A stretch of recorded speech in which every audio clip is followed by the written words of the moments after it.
Halo teman-teman, ketemu lagi dengan saya di channel Joni Yulianto. Dan setelah episode yang pertama kemarin, episode kedua ini kita bikin ringan saja. Kita mau ngobrol soal mudik gitu ya, terutama kaitannya dengan mudik bagi difabel gitu. Oke. Bersama saya, ini sudah ada tamu nanti yang akan bergabung, kameramen kita. Iya. Nah, ini dia orangnya, Andi. Dia ini kameramen, editor, sekaligus apa aja lah pokoknya. Gimana kabarnya, Andi? Alhamdulillah baik, Mas. Selalu baik dong. Kalau nggak baik ya nggak ada video. Sombong amat. Keren. Iya. Jadi gimana, kamu mudik nggak ini? Nah, tahun ini kebetulan nggak mudik, Mas. Karena ada pandemi. Terus juga ada istri sekarang, Mas. Gitu. Jadi kita sepakat tahun ini untuk tidak mudik. Gitu. Lebaran pertama dengan istri ya? Lebaran pertama dengan istri, Mas. Itu dia. Jadi ini pertama kalinya Lebaran bareng istri dan menghabiskan waktu di Jogja gitu ya. Mantap. Tuh. Mas Joni sendiri nggak pulang, nggak mudik? Aku kayaknya nggak juga. Nggak juga. Soalnya ya kita tahu lah aturannya seperti itu, cukup ketat. Terus juga ya mikir juga karena orang tuaku itu kan sepuh semua. Baik yang di Banyumas maupun yang di Cirebon tuh semua sepuh. Kemudian kami khawatir juga walaupun misalnya bawa hasil tes negatif, nanti kalau ternyata kita nggak tahu dapat di jalan gitu berdampak. Kan. Jadi ya kita bikin konten aja lah, nggak usah lebar. Iya. Nah, tapi kan gini, Mas, apa namanya? Karena justru sepuh-sepuh itu pulang itu jadi lebih berarti, Mas, kan? Lebih berkesan gitu. Nah, kira-kira nggak mudik tahun ini gimana gitu, Mas? Apakah meninggalkan suatu kesan yang gimana gitu, yang belum selesai, yang harus diobrolkan dengan keluarga? Soalnya kalau saya sendiri ditanya tuh sama istri gitu, kamu gimana gitu, ibumu udah tua di sana, terus kira-kira butuh pulang nggak kayak gitu? Karena kondisi pandemi ya nggak pulang. Terus kemudian cara lain untuk menjawab hasrat bertemu itu kan dengan apa? Kalau saya biasanya dengan ngirim sesuatu, Mas, ngirim sesuatu untuk orang tua gitu, bingkisan lah atau apa gitu yang dia bisa mewakili kehadiran saya di rumah gitu. Nah, untuk Mas Joni sendiri gimana tuh? Ya ini sih memang apalagi di awal kemarin tuh orang tua ibu saya tuh terutama ini tetap berharap bisa pulang gitu, walaupun tidak mengharuskan gitu ya, tapi selalu tanya gimana, mau pulang apa enggak gitu. Dan kita juga menjawabnya harus hati-hati gitu. Kadang-kadang kan orang sudah sepuh berpikirnya agak berbeda ya. Kita jawab langsung misalnya, wah ini kondisinya padat, kemudian resiko COVID, kemudian ada penyekatan, itu mungkin susah untuk dipahami oleh orang tua gitu. Jadi saya kemarin ya nanti kita lihat kondisinya, kita coba gitu. Nah, sambil berharap sih orang tua membaca-baca atau melihat berita di TV gitu. Nah, tadi pagi itu lega karena orang tua itu, ibu saya terutama itu lihat berita di TV soal penyekatan orang yang banyak suruh putar balik gitu. Lalu soal klaster COVID gitu. Kemudian jadi beliau nelpon kemudian bilang, walaupun agak menangis gitu, bilang udahlah nggak apa-apa, nggak usah pulang, soalnya daripada nanti nggak bisa sampai sini malah suruh putar balik. Kasihan kan istri saya yang nyetir toh. Kasihan asih kalau harus putar balik. Terus nanti kalau ada yang sakit gitu-gitu. Jadi akhirnya sudah lega dan ya sama seperti kamu. Jadi paling tidak dia tetap merasakan bahwa kita hadir, atau paling enggak bahwa kita ingin untuk tetap ada di sana gitu. Ya kirim sesuatu lah gitu. Video call gitu kalau kakak saya ada di sana. Soalnya yang punya HP Android itu kakak gitu. Bapak ibu saya kan tinggal berdua. Nah, HP-nya kamu ingat HP batangan. Oh iya. Itu model-model jadul gitu ya, Mas? Iya. Kasih Android nggak bisa pakainya. Berarti kalau video call kakak harus nyamper ke rumah ibu gitu? Iya, harus nunggu kakak datang terus nanti video call gitu. Kalau kamu gimana? selama ini menggantikan kehadiranmu gitu selain bingkisan gitu ke orang tua gimana? Nah, kalau selain bingkisan ibu saya nggak mau, Mas. Jadi ya ibu saya itu agak matre, Mas. Astaghfirullahalazim. Astaghfirullahalazim. Qad ya'lam berbagai quda Safai lupa orang tua. Oh hati terasa durhaka.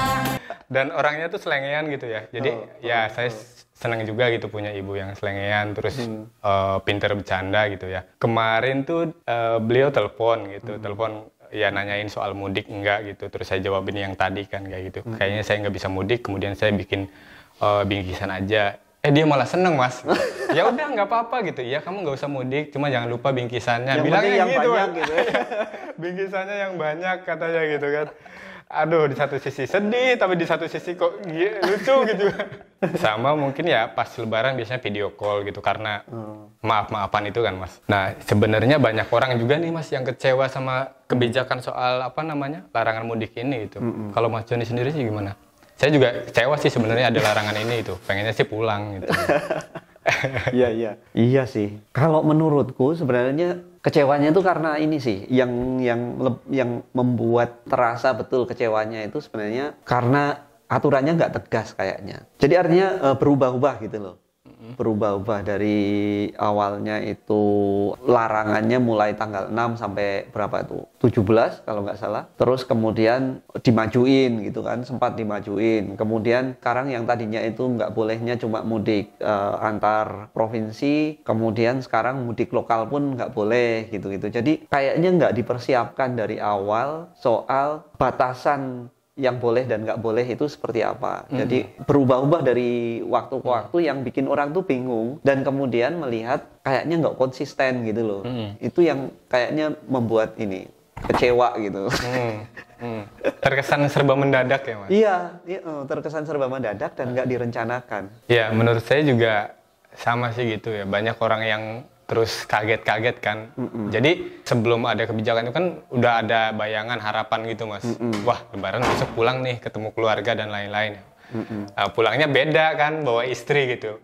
Beda sama tahun lalu kan, sebelum bawa istri mesti ditanyain gitu. Nah, besok tuh rencananya mau pulang mau pamer, Mas. Gitu. Oh, ini loh saya udah bawa istri kayak gitu. Jadi nggak usah tanya-tanya kapan nikah ya gitu. Pamernya sama mantan nggak? Yang enggak. Selain nggak konsisten juga masih banyak istilahnya melanggar gitu ya, Mas. Melanggar dalam artian ini sudah ada kebijakan larang mudik tapi masih kalau saya lihat di berita-berita kan masih banyak yang ternyata mudik itu. Terus sampai kampung bangga ya posting gitu. Ini loh kita lolos gitu. Iya, ada yang kayak gitu, Mas. Di sosmed juga ada banyak ternyata. Itu kamu gimana sih rasanya kalau lihat postingan orang yang habis mudik terus lolos sampai rumah gitu dengan selamat, kemudian pamer dengan bangganya. Saya lolos gitu ya. Nah itu, wah ini orang di sini orang nahan rindu kan, sampai ngirim bingkisan gitu kan, ongkirnya nggak gratis, dia malah mudik kayak gitu. Ini dan ada Mas tetangga saya juga yang udah sampai rumah sekarang. Teman kantor kita juga. Waduh, siapakah dia? Itu kayaknya gimana gitu loh rasanya itu. Waduh. Maksudnya gini. Ya, artinya dalam situasi aku bilang sih larangan mudik itu ada benernya, tetap ada benernya. Artinya menjaga juga supaya penyebaran COVID itu nggak kemudian eksponen lagi gitu ya. Tapi kan gini, memang setiap orang kemudian kan punya hak ya dengan caranya sendiri gitu. Tapi ya nggak begitu kali, maksudnya ya dia lolos bisa itu alhamdulillah dan kalaupun ada apa-apa resiko dia, tapi ya nggak usah kemudian kayak memamerkan ke orang lain gitu loh. Solidaritas kenapa sih gitu? Solidaritas gitu ya. Menghargai yang dia memutuskan untuk tidak mudik gitu. Nah itu perlu dihargai juga yang memutuskan untuk nggak mudik itu gitu. Tapi saya penasaran, Mas, pengalaman Mas Joni mudik gitu maksudnya. Kalau mudik tuh gimana sih gitu kan? Apalagi pakai mobil tuh gimana gitu? Selama mudik perjalanan apakah ada hambatan atau gimana gitu? Iya, kalau aku Sebenarnya nggak jauh beda sih dari teman-teman yang lain. Kalau dulu misalnya pas sebelum punya mobil gitu kan kita naik bis ya, naik angkutan umum. Berapa dulu waktu ngebis itu masih berlima. Kan dengan Caca, Tata, Fafa. Berlima itu ya memang lumayan banyak yang harus dipersiapkan. Maksudnya pertama itu bawaan harus sesimpel mungkin, nggak yang terlalu banyak yang dibawa gitu. Kemudian yang kedua, kalau aku pribadi karena tunanetra harus tetap bawa tongkat. Meskipun kalau sama istri sama anak-anak kan pasti digandeng ya. Tapi kan kita nggak tahu. Siapa tahu nanti suatu ketika aku ditinggal sama mereka. Ditinggal di perjalanan gitu ya, Mas? Ditinggal di terminal gitu. Jadi dari rumah sengaja nih.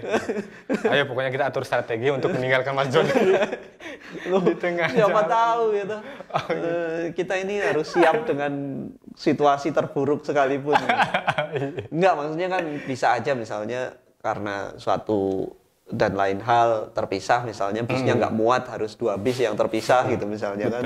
Pernah loh kita itu saking penuhnya gitu sampai berjam-jam nggak dapat bis gitu. Kemudian sekalinya dapat bis itu macetnya lama dan begitu turun Jogja Banyumas itu sampai berapa? 8 jam atau 12 jam ya. Terus begitu turun tas kita hilang.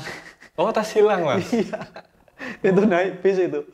Tas kita hilang dan malam, turunnya itu malam jam 12 malam sampai di Banyumas. Kemudian anak-anak masih kecil gitu kan. Paling kan aku bisa bantu kan paling gendong anak sama paling bawa bawaan gitu. Gendong anak kan paling gendong 1 gitu. Kemudian aku digandeng sama anakku yang paling besar sama Caca gitu.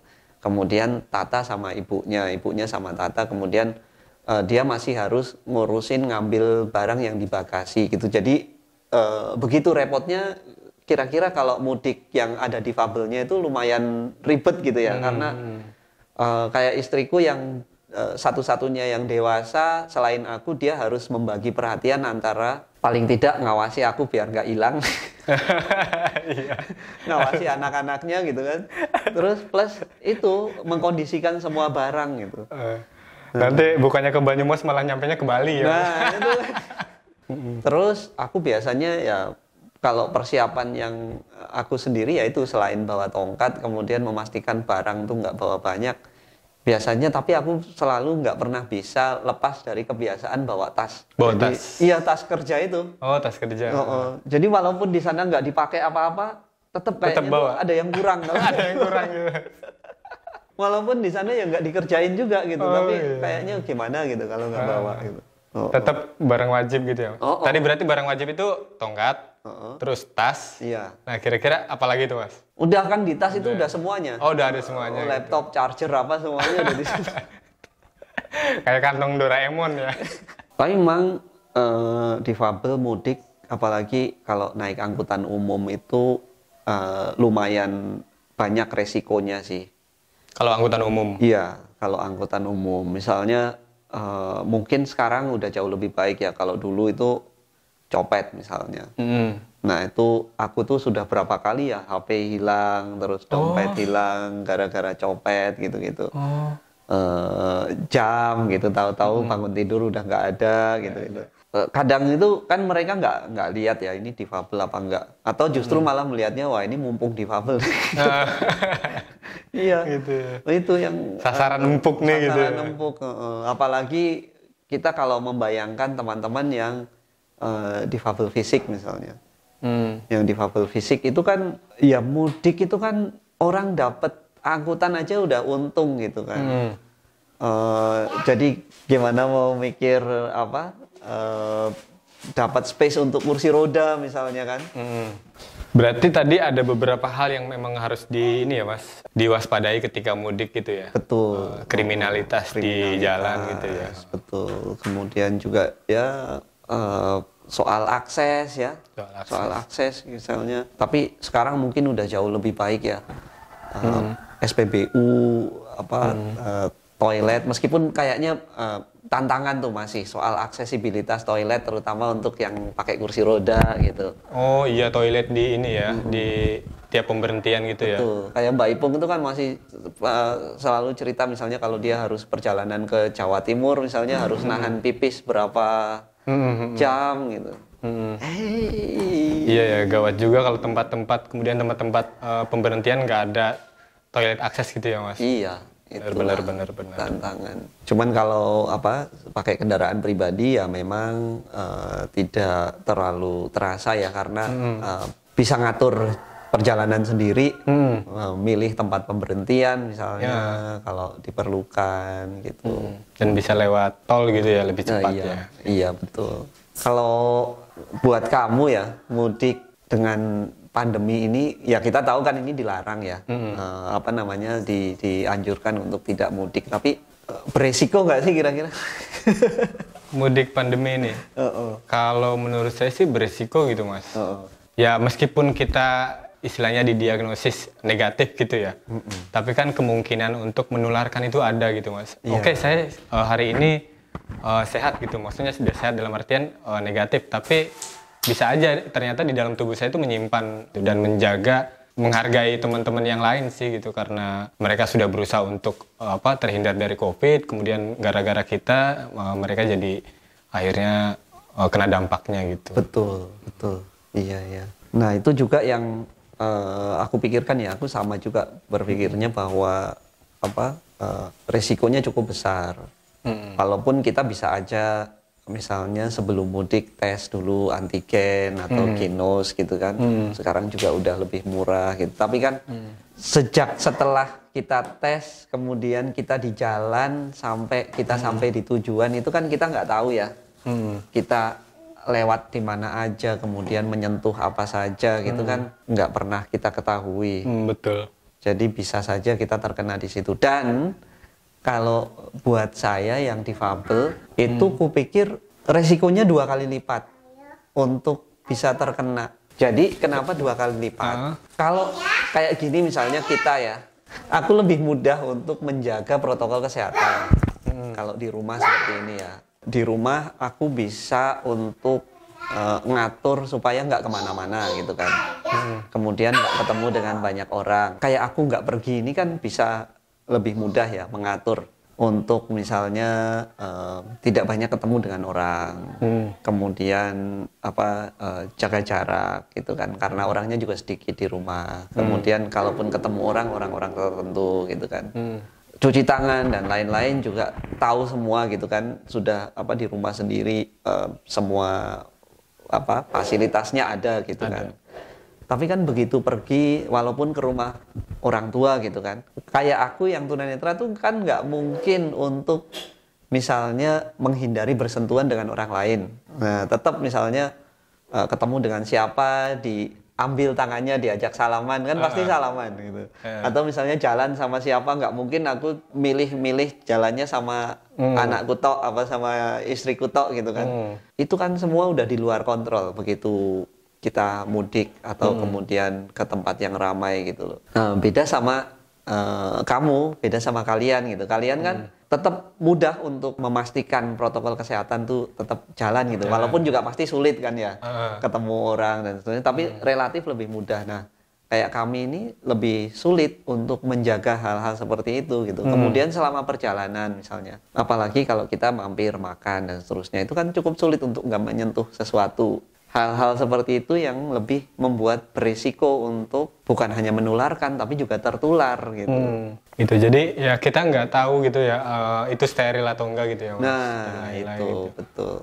Prokesnya jalan atau enggak gitu ya. Gitu. Jadi lebih berisiko gitu. Betul. Pilihan untuk mudik dan tidak mudik itu juga di kala pandemi ini agak riskan gitu ya Mas. Betul. Perlu dipikir 2 kali gitu ya. Betul.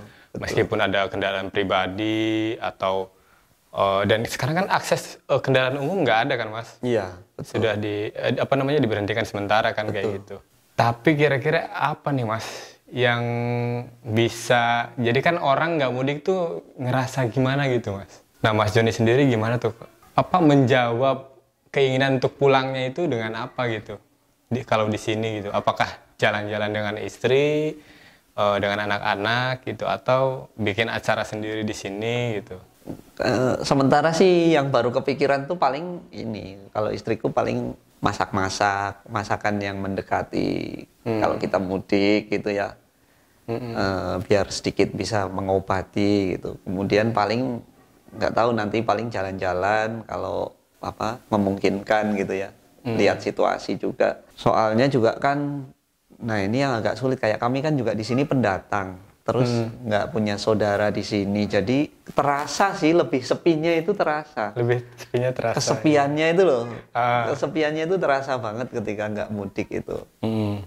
Aku pikir kamu juga. Iya. Betul Mas, apalagi di rumah cuma berdua kan Mas. Nah, gitu. apalagi cuma berdua gitu. Belum ada anak, anak-anak gitu Mas. Iya, lagi kayak kami yang ramai aja tetap terasa sepi ketika biasanya mudik kemudian nggak mudik gitu. Tapi gini Mas, saya kadang saya masih merasa aneh gitu ya ketika aturan ini mudik dibatasi gitu, nggak boleh mudik sampai tanggal berapa gitu. Tapi setelah itu boleh mudik gitu Mas. Itu gimana menurut Mas Joni sendiri gitu? Kok kalau saya sendiri agak gimana gitu ya Mas? Maksudnya kalau misal emang udah nggak boleh mudik dan nggak boleh perjalanan antar provinsi, katakan seperti itulah, ya udah kayak gitu. Benar-benar lockdown kan kayak gitu antar provinsi misalnya. Iya. Gitu. Iya sih, betul. Ya itu kembali ke tadi yang kayaknya kok nggak konsisten gitu loh. Jadi kan sebenarnya bisa. Pertama gini, kalau memang ini direncanakan sejak jauh-jauh hari, itu mestinya udah nggak usah ada SIKM dan apapun itu gitu. Surat yang itu loh, surat izin keluar masuk itu loh, untuk pengecualian yang akan keluar kota, nggak usah dibikin itu. Kemudian pokoknya kecuali traveling untuk kepentingan pelayanan publik semua stop gitu. Itu kan jelas kita udah nggak pandang bulu lagi gitu loh, siapapun bisa. Kalau mau komprehensif bisa juga diatur, misalnya cuti lebaran tuh tetap dikasih tapi bukan lebaran dan itu digilir misalnya. Kan pemerintah punya data semua instansi, punya perusahaan dan seterusnya. Jadi tinggal cutinya aja digilir gitu supaya nggak semua bisa mudik bareng. Jadi memang aku juga sependapat sih sama kamu. Pas lebaran nggak boleh, tapi nanti habis lebaran gimana kalau terus gelombang mudiknya malah habis lebaran? Iya. Soalnya kayak kemarin kan sebelum lebaran udah terjadi tuh. Pas bulan puasa itu udah rame tuh. Udah rame. Gitu. Nah jadi, itu. Saya juga sempat kepikiran ya udahlah pulang habis lebaran. Habis lebaran kan boleh gitu. Iya betul. Nah terus ada juga tuh Mas larangan mudik nggak boleh tapi wisata boleh. Nah itu gimana tuh Mas? Itu juga tuh. Nah jadi kalau menurut saya kan orang akhirnya karena ngerasa kesepian kemudian ngerasa nggak mudik kayak gitu untuk melampiaskan rasa kerinduannya atau rasa bosan, rasa jenuhnya itu kan dengan berwisata. Iya. Nah, ketika semua orang yang tidak mudik berwisata itu kan juga menciptakan kerumunan, Mas. Iya. Gitu. Ya, itu iya sama juga, cuman kayaknya gini deh. Oke, ada ketakutan akan terjadi banyak klaster baru gitu. Karena kan terkonfirmasi kan setiap kali liburan kasusnya selalu naik gitu. Tapi di sisi lain ada keinginan juga supaya ekonomi bergerak gitu loh. Iya. Nah itu jadi mungkin karena itu ya, karena dua hal itu kemudian ya udah mudik dilarang tapi wisata dibolehkan. Cuman ya itu tadi kembali lagi mudik maupun wisata itu kan sama-sama berkontribusi terhadap naiknya kasus COVID gitu. Jadi ini juga yang membingungkan gitu. Iya. Nah, terus gimana nih Mas kira-kira menyikapi larangan mudik ini gitu secara bijak lah untuk Mas Joni sendiri gitu? Iya, kalau aku sih ya lebih baik kita nggak usah lah, nggak usah mudik. Artinya pertama ini mikirnya ya orang-orang yang kita ini kan, yang kita sayangi itu kan kita menjaga gitu kan. Nggak ingin juga kita maunya melepas kangen, melepas rindu, tapi justru membawa virus atau kita yang terkena gitu kan. Gitu. Terus yang kedua, menurut saya ya lebih baik kita cari cara-cara silaturahmi yang lain lah, yang tetap bisa mengekspresikan kedekatan kita dengan orang-orang yang kita cintai gitu, tapi juga tidak membawa resiko yang berlebih gitu. Toh kan ada banyak waktu lah untuk kita bisa ketemu gitu kan. Semoga lebarannya kan nggak hanya hari ini. Oh iya. Iya lebaran ya terus Mas. Tahun depan juga harus lebaran lah. Kayak gitu. Sharing Baik. dari saya Mas.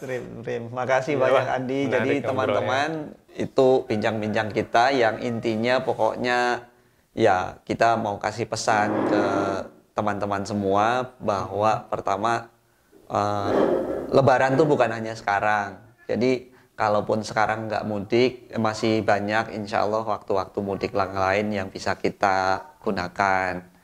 Terus yang kedua ya utamakan, ekspresikan cinta kita ke orang-orang terdekat kita itu dengan cara-cara yang meminimalkan resiko penularan COVID-19 itu. Mungkin itu aja. Terima kasih banyak atensinya. Like kalau suka, dislike kalau nggak suka. Ya kalau dirasa lucu, ketawa boleh. Yang belum subscribe silahkan subscribe, share. Yang mau kasih masukan juga silahkan komen. Dan kita ketemu di episode selanjutnya. Dan salam inklusif. Salam inklusi.